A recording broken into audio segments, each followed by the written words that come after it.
Hey guys, once again we are back with another horror story tale. आज की ये जो कहानी है मुझे लिख भेजी है प्रशांत ने। So thank you very much Prashant for sharing your story with अस।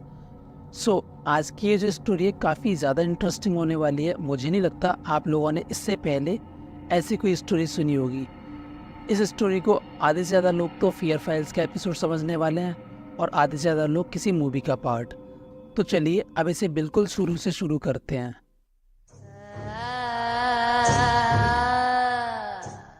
तो प्रशांत बेसिकली मथुरा में रहा करता था अपनी फैमिली के साथ। अब प्रशांत की फैमिली में प्रशांत की छोटी बहन प्रशांत और प्रशांत का 2 साल का छोटा भाई जो अभी ठीक से बोलना नहीं सीखा है और इसके मॉम डैड रहा करते थे। अब बेसिकली प्रशांत की फैमिली जिस घर में रह रही होती है वो घर इन्हें कुछ रीजंस की वजह से छोड़ना पड़ता है।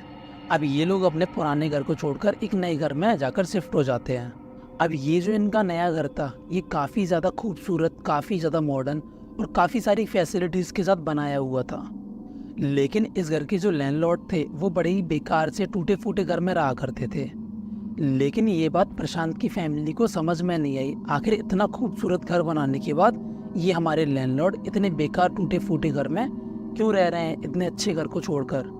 खैर, अब प्रशांत की फैमिली को इन सबसे क्या मतलब, उन्हें तो एक अच्छा सा घर मिल चुका था किराए पे रहने के लिए। अब बेसिकली ये जो घर था ये कुछ इस टाइप से था जैसे एक नीचे बहुत बड़ा सा हॉल हो जिसमें लैंडलॉर्ड अपना सामान रखा करता था और जो ऊपर वाला फ्लोर था उसमें प्रशांत की फैमिली रहा करती थी।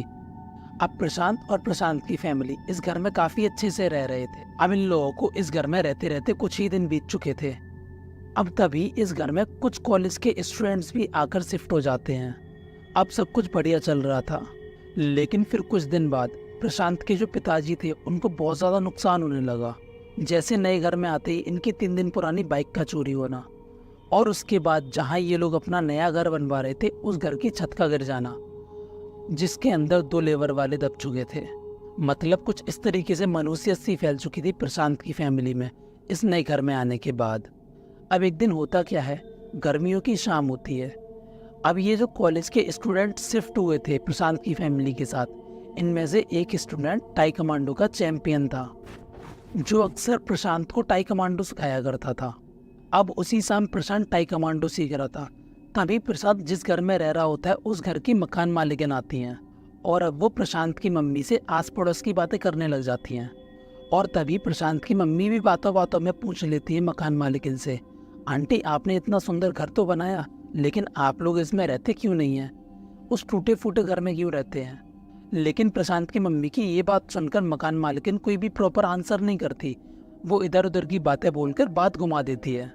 अब इन दोनों की बातें करते करते घर की अचानक से लाइट चली जाती है।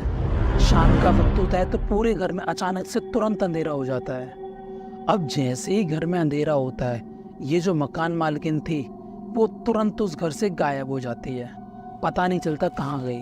अब उसी रात लाइट नहीं आ रही थी तो प्रशांत और प्रशांत की फैमिली और जो कॉलेज के स्टूडेंट्स थे ये सब लोग छत पे सो रहे थे। अब तभी रात को ये जो कॉलेज वाले भैया थे उनकी छाती पर कोई बड़े प्यार से हाथ फेर रहा होता है। तो ये सोचते हैं उनका कोई रूममेट होगा और उसका हाथ पकड़कर बोलते हैं, यार तेरा हाथ तो लड़कियों जैसा एकदम सॉफ्ट है, और इतना बोलकर सो जाते हैं।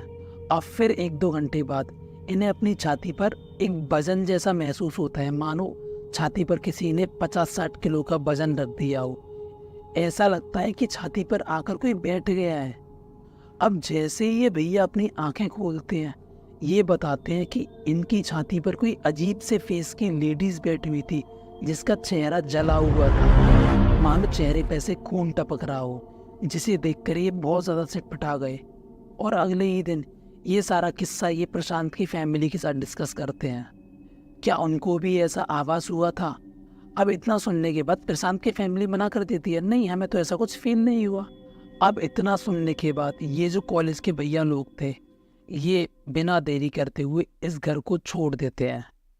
अब यहाँ प्रशांत की फैमिली इस घर में अकेली हो चुकी थी और ये भैया लोग कहीं और शिफ्ट हो गए थे।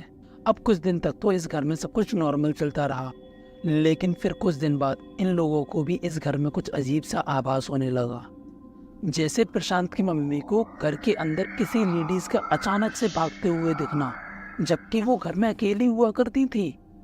और कभी कभी तो प्रशांत का सबसे छोटा वाला भाई अचानक से बहुत तेज रोने लगता, मानो ऐसा लगता जैसे उसको किसी ने मारा हो। एक दिन हद तो तब हो गई जब प्रशांत की छोटी बहन अपनी मम्मी को बोलती है, मम्मी ये लाडो भैया मेरे साथ स्कूल जाता है, मेरे साथ स्कूल में खेलता है और मेरा सारा खाना खा जाता है, आप मेरे लिए ज़्यादा खाना रखा करो।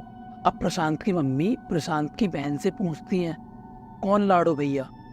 अब प्रशांत की बहन बोलती है, देखो यहीं तो खड़ा है। अब प्रशांत की मम्मी बोलती है, कहाँ खड़ा है? यहाँ तो तुम्हारे छोटे भाई के अलावा कोई और नहीं है।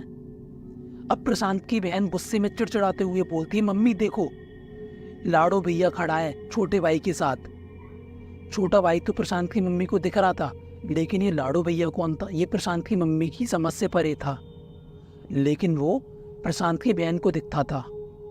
अब प्रशांत की मम्मी को कंफर्म हो जाता है इस घर में कुछ तो है, क्योंकि पहले जब प्रशांत की मम्मी ने इस घर में किसी को भागते हुए देखा था तो उन्होंने केवल और केवल इसे अपना भ्रम समझा था, लेकिन अपनी बेटी द्वारा बताई गई ऐसी अजीब बातें उनके इस भ्रम को हकीकत में बदल रही थी।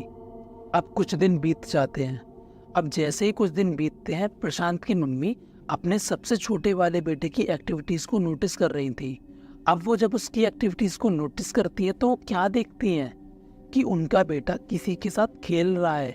उन्हें ऐसा फील हो रहा है लेकिन दिखाई नहीं दे रहा है।